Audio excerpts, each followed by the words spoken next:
Praise the Lord, everybody. Welcome to Zion Dew. My name is Mumbi Miriti. I'm born again. I love the Lord. I hope you're keeping on well. I am, and I thank God. Today, I want to be sharing on worship and serving the Lord. And why I'm sharing on worship, first of all, is because this is the area that God has called me to serve Him in.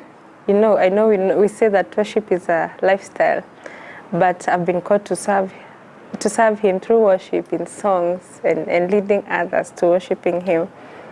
And I want to share my story as I begin. So I was serving in the worship team.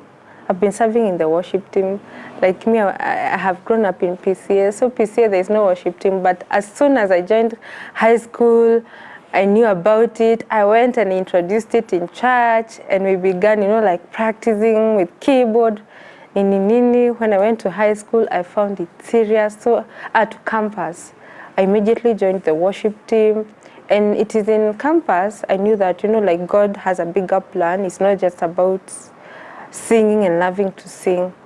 And so from that point on, I took it seriously. I knew like it's part of the purpose that God created me for. And so I have 2 young children, as you all know.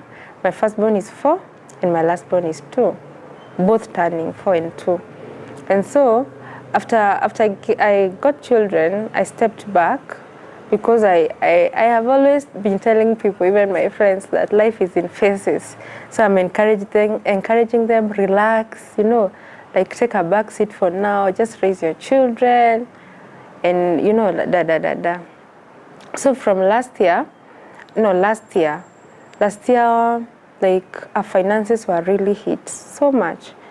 And, all this time, even though I have 2 children, I'm still doing my biashara very seriously, sometimes being in town or wherever I am very early in the morning. So I'm still making the sacrifice. So last year, I had a dream, and this time we were really praying with my husband for doors to open. I had a dream, and I dreamt, I saw myself collecting new notes, just hapa church chini, and I shared with him. I don't know what he said. Then after some time, I dreamt the same thing.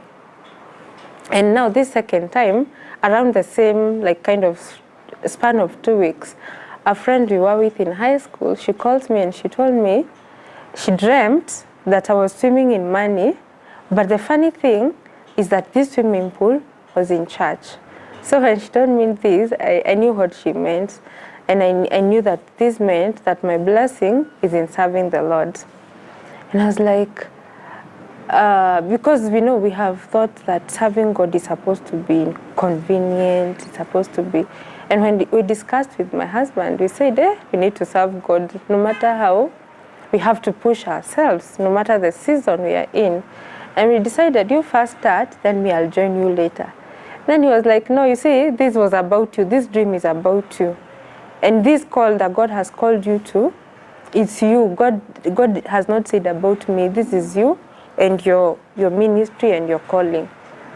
And so we began to pray. This time I didn't have a house help, so it was almost very impossible. So we began to pray.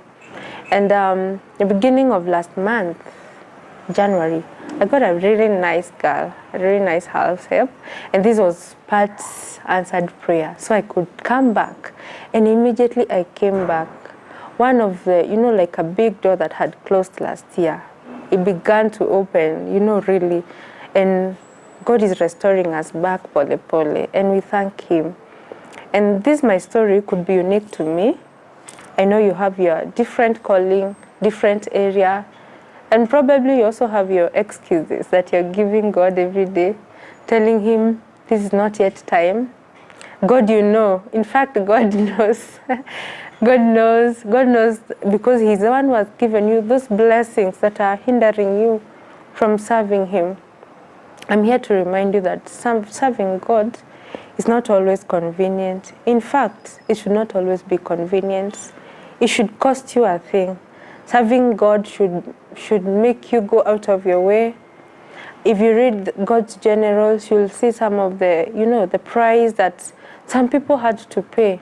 And even you, why do you think yours should just be like natural? We love to use this word. It should flow naturally. Sometimes it will cost you a thing. Sometimes you will have to walk for long distances. Look at Apostle Paul. He says that he was often in lack, often in shipwrecks, often in lack, often in beatings. Yani yeye alikuwa anapigwa ya mwili. Often in jail for this cause.